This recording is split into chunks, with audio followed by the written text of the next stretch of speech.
Alderman Adams, welcome to our workshop. Spread before you is the agenda for this evening's workshop. I updated it just a few minutes ago. You will also find the letter of violation that will be mailed out to our citizens tomorrow. You will find the town manager's job description that the board tasked me to produce. You will all, if you will look down through it, particularly a point that you made in minimum training and experience, you will see the first bullet, which says possesses the ability to manage, coordinate, or potentially write grants. Awesome. So, as far as I know, that completes the board's request of me in editing this document. I'll make sure that this workshop, the agenda of it, is sent out tomorrow to the entire board so that they have visibility, and of course they can watch us on TV, right, if they'd like to, once we post this on the website. For the BMA, on April 4th, we will do the public hearing on the public comments ordinance, which is changing from 5-minute session at the first of the meeting to 2 sessions, a 3-minute session at the beginning and a 3-minute session toward the end. We will look at a rezoning ordinance for property on Cedar Street from R2 to R3. You'll receive those deliverables very soon to review prior to the BMA. And this is simply to allow that residence to become a daycare for 7 children or below. Okay. It was found favorable with planning and zoning, and it will come with a positive recommendation from that committee. You will also see on our agenda for April 4th a discussion and action item for the board to allow us to dispose of the records that we recently organized and purged within the Tennessee Code. And I'll be very specific when I send that deliverable out and cover all the TCAs that we followed during that sorting of record. And we actually took the liberty of exceeding the standard. Some of the standards are 3 years, but we made a determination, Sharon and I, to keep some records 5 opposed to 3. Right. So you'll see that on the BMA agenda that's upcoming. As I previously covered, the TDEC violation letter that we've all been informed of for December of 2021 is ready to go, and will be mailed out to our citizens tomorrow. Staff budget meetings, this is just a note from me, will begin tomorrow, and I'll be meeting with the police department first. Okay. Honor Flight. The Honor Flight organization is actually called Honor Flight of the Appalachian Highlands. Is an organization that honors veterans. And what they do practically is that this is a nonprofit. Veterans or their families can apply for the veteran to be taken by bus to Washington, D.C. for the weekend. While they're there, they will visit all the important monuments. They'll be put up and fed at no cost to them. And then they're actually brought back from D.C. and follow police escort all the way up there through Tennessee and Virginia. That's cool. And then a police escort all the way back. And we coordinate that, they coordinate that with the VSP and the THP. Okay. So, and then the veterans are returned back on Sunday to a welcome home ceremony that basically the Honor Flight folks and the families of the veterans are just out there to receive the bus back in. All right. And welcome those veterans and give them that welcome home they might not have received before. This organization, if you'll remember, we issued them a proclamation a few months ago honoring their organization. They have requested to use our town hall as a departure and reentry location. Basically, all that would entail is that on the May 5th, early that morning, they will pull basically a Greyhound bus up here, and all the veterans and their families will come here, and they'll load the bus and depart. We'd have to give it up just a few parking places here for the family or the veteran, and then they would return on Sunday to a welcome home ceremony. The only assets or action that we're required or would be asked to do is just to have our podium out front and give them, the ability to speak to the public. And the family committee has shown interest in helping the organization to decorate and then take down the decorations when the ceremony is complete. So no cost to the town or anything like that. It doesn't require traffic control, doesn't require anything. It just requires myself to come down here and be present, bring our podium out for him, and for them to use parking at our facility for the weekend. So if there's no more, and I'll bring this back up in the BMA, but I just wanted to preface the conversation with the board and make sure everybody was okay with us doing this with on-flight. I think it's a wonderful program. Yeah, I don't see any issue with it. The FYI, this is not a town effort except for traffic control, but a group actually Styles may know about this. It's called Let Me Run, and it's this gentleman named Craig Gerlosh that works at Bluff City Elementary School as a teacher's assistant heads up this program, and it's kind of an appellant organization to Girls on the Run, except it's for boys. And they are planning a 5K race that will begin and end at the Impact Community Center, and it'll go actually down Carter Street, Old Lisbon Highway to Tate Road, back to Dry Branch, and then back into town like a big loop on April 29th at 8. The only requirement of the town is that we provide, us and Sullivan County Sheriff's Department, provide traffic control. We have a solid traffic plan in place. It's no other town requirement but that. That's just for information. Right. Recently, Alan and I had the good pleasure of visiting the legislator in Nashville. We had a great visit. We were able to see the comptroller, the lieutenant governor, all the local legislative leaders. Who else? Several key department heads, and we were well received. It was also Tennessee State Tourism Day, so we were able to mingle with the regional tourism folks from the major cities, and then everybody from Knoxville on up. And we had a wonderful time, and I think that we were able to tell the Bluff City story and as well as we possibly could. So that was great. Number 10, the July 1st day at Wells Park. That event, as I previously briefed, is mostly run by the family committee. They have Wells Park reserved for that entire day. I was inclined to call the event Patriot Day. There was some pushback from the board on that name. So I only wanted to come back to the board and ask what an applicable name would be. I had an idea on that. Yeah.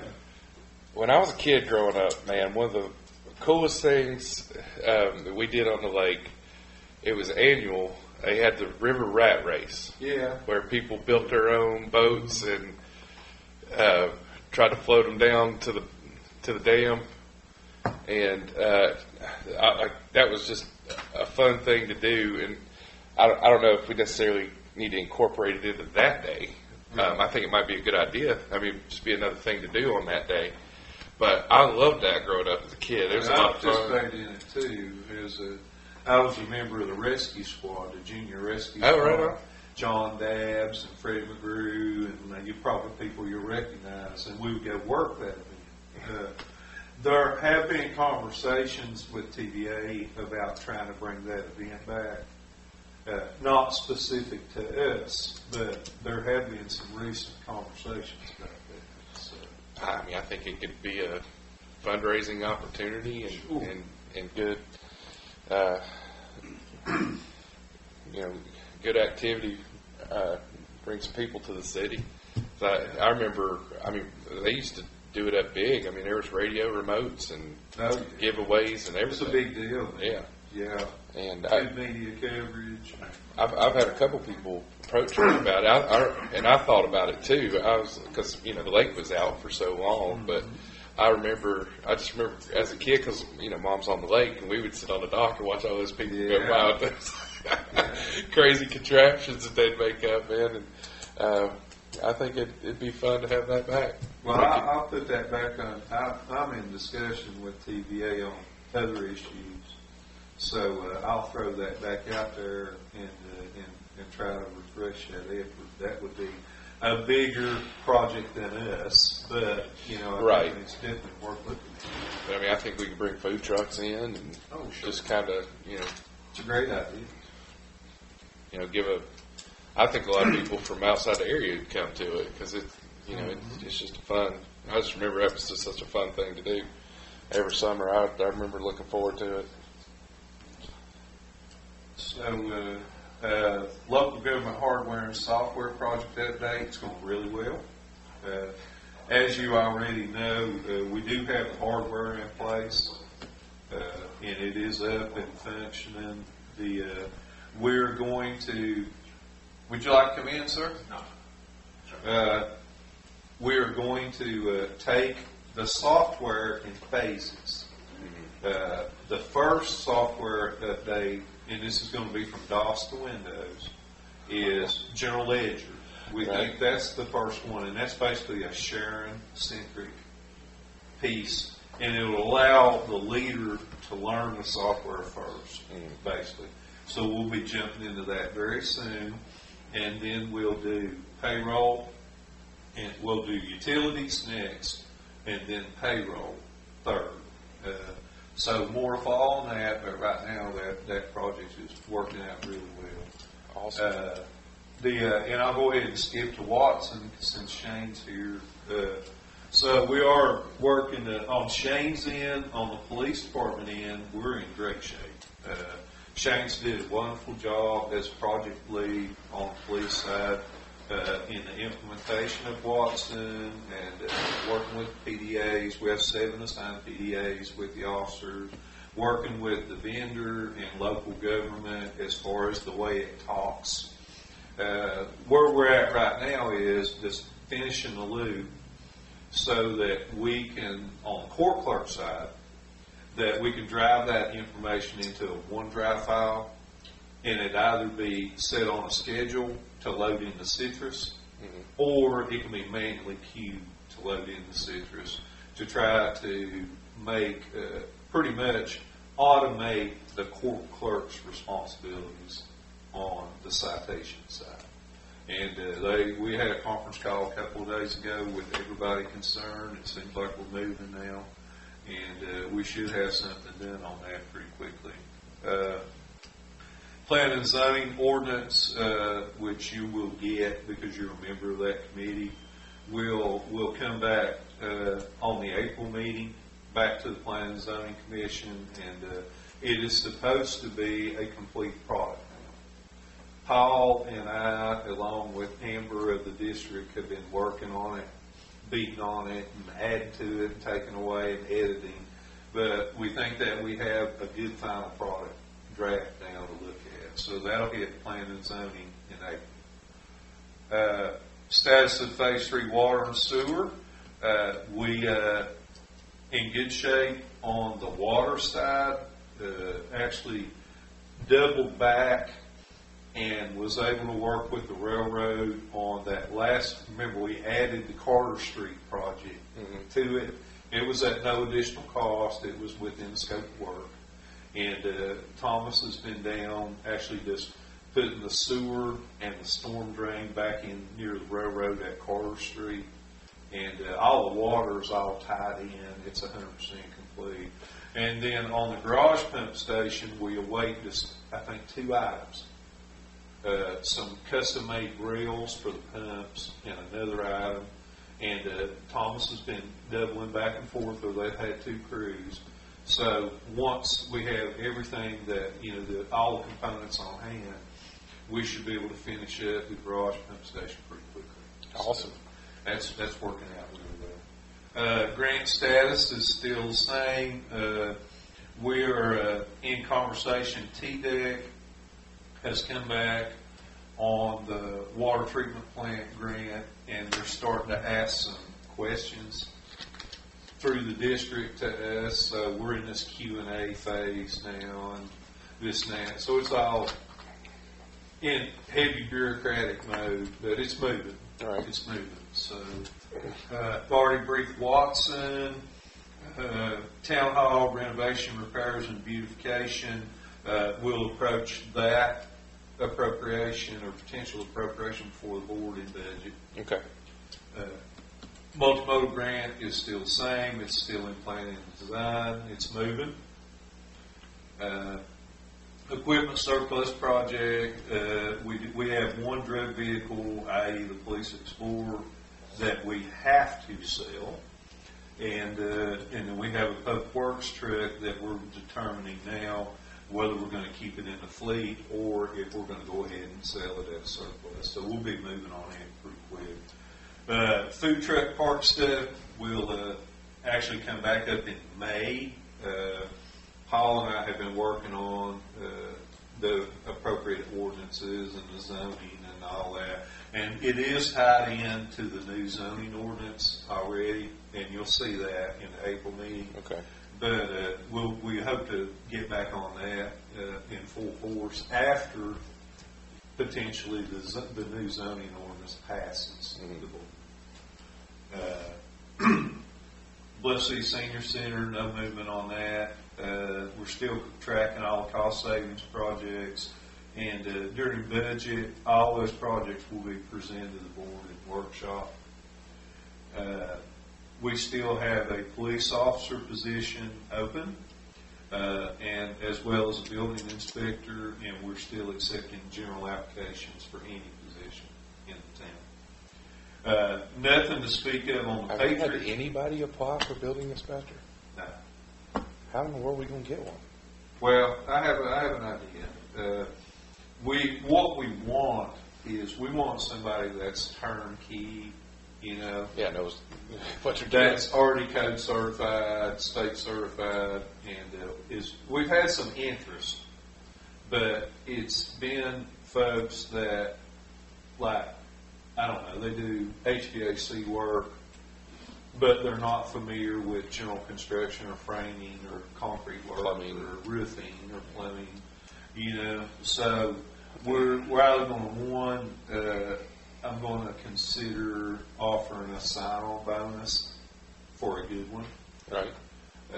Or we're going to look back at the requirement and see, is there a way, I don't want to soften it because there's too much riding on it. Right. You know what I'm saying? Yeah. Can we approach it from a different perspective or a different way? I'm thinking the sign-on bonus may be the way. Maybe we just need to compensate somebody to because it's a part-time position at best. Right. It's as needed. Yeah. And we don't have a budgeted building inspector. So in creating that position, I mean, we do have a codes enforcement officer with Shane's department, but we basically use that for a part-time officer now.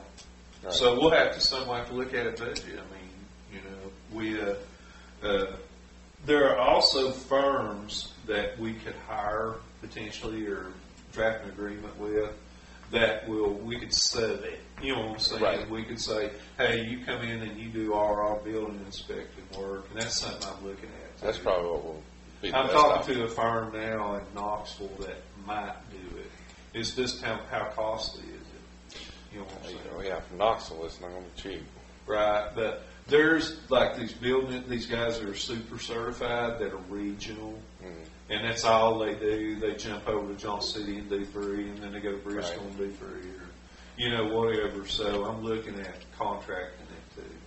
Yeah, because I think if we want people to come in and gentrify some stuff, that's what we're going to need somebody. Yeah.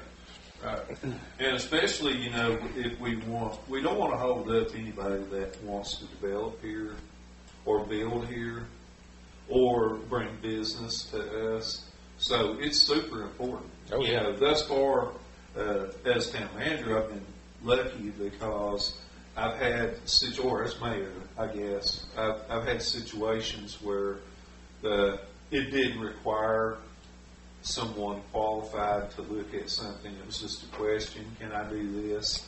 And I could go in the code and say, yeah, you can do that. Right. You know what I'm saying? Yeah. But nothing, I would never go above my expertise because I know I'm not a You don't want that liability, man.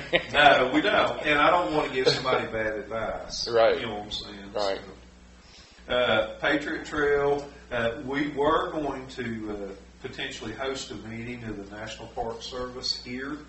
We still are at some point, but the scheduling from the National Park Service fell through. So I'm waiting on my contact to the NPS to come back and talk about when they can come up, and we can sit down and talk about the Patriot Trail. So more to follow on that. Chipper and truck purchase, those funds are still allocated in the budget. We had a deal down in Matthews, North Carolina. I know where that is. Where that we were potentially going to purchase a chipper truck that was in really nice shape, and the chipper for $40,000, and that's what we have in the budget. It's $40,000. Oh, that's awesome. And unfortunately, we just couldn't get to Matthews quick enough. I was on the phone, and Alan and I were going to go to Matthews and look at it, and it just fell through. So we're still searching. I didn't live far from Matthews when I was down in Charlotte. Yeah, so still looking for, and we're also working with the state. I made a contact at the state on the purchasing side, and we're going to get more involved in the state's GSA program. Okay. And I just got information from him. He actually came and met with me the other day, so that might be an avenue we can use to buy some equipment. Yeah. Definitely needed. And last one is I briefed the pending project of putting a directional signal at 19E and State Route 390. TDOT's still in the assessment engineering phase on that, and they told me it'd be 5 weeks. So they're coming up. In the next week or two, I should get something back from TDOT as far as the engineering assessment. Besides that, I'm subject to your question. I don't think I have any. I do want to apologize. I was going to apologize to everybody, but for not being here. Well, you're on TV, right? For my absences, but I had a son on spring break, and also the guy that I share a law office with passed away. I heard, and I'm sorry to hear that. He's a very good friend to me. And a real good guy. I shared that office with him almost 10 years. So, it's really weird going in there without him being there, and it's just been absolute craziness since it happened too, because all of his clients are calling me, and it's I'm going to be having to wrap his practice up, and yeah, it's just unexpected. I mean, he was 75, which it's not surprising that a 75-year-old passed away, but he went in for a knee replacement. Really? So I didn't know. I didn't hear the particulars, but I did hear that Gary passed. Yeah. So I just had my hands full dealing with that. It's all good. You're here today. I apologize for my absence on that. And you and I talk on the phone,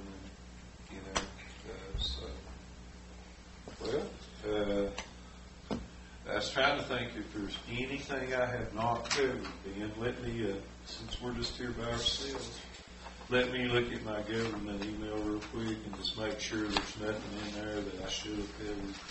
I'm normally pretty good about it, but just in case there's something I might have missed. The Wells Park Monument is moving. I approved the proof. You remember I brought y'all the proof. Mm-hmm. So it's moving. We should have a hard date on when the granite's going to arrive. It'll be a long time. Oh, yeah. No, beside that, on the public works side, things are going real well. We did hire an employee a couple of weeks ago, and he did come from TDOT, has a CDL Class A with hazmat, so we're all covered on operating a pump truck or pulling a backhoe around. He's working out great so far. And then on Shane's side, on the police department side, they're busy out keeping everybody safe. Unfortunately, and you'll hear more about it in BMA, a lot of arrests right now. A lot of arrests on things. But I'm proud of what they're doing. Let me look and see. No, sir, I think I've pretty much covered everything that I was going to brief the board.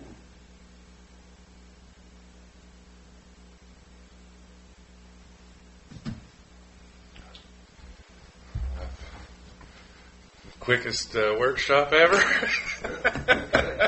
We're good. I'll consider us adjourned, and I'll turn the tape on. All right.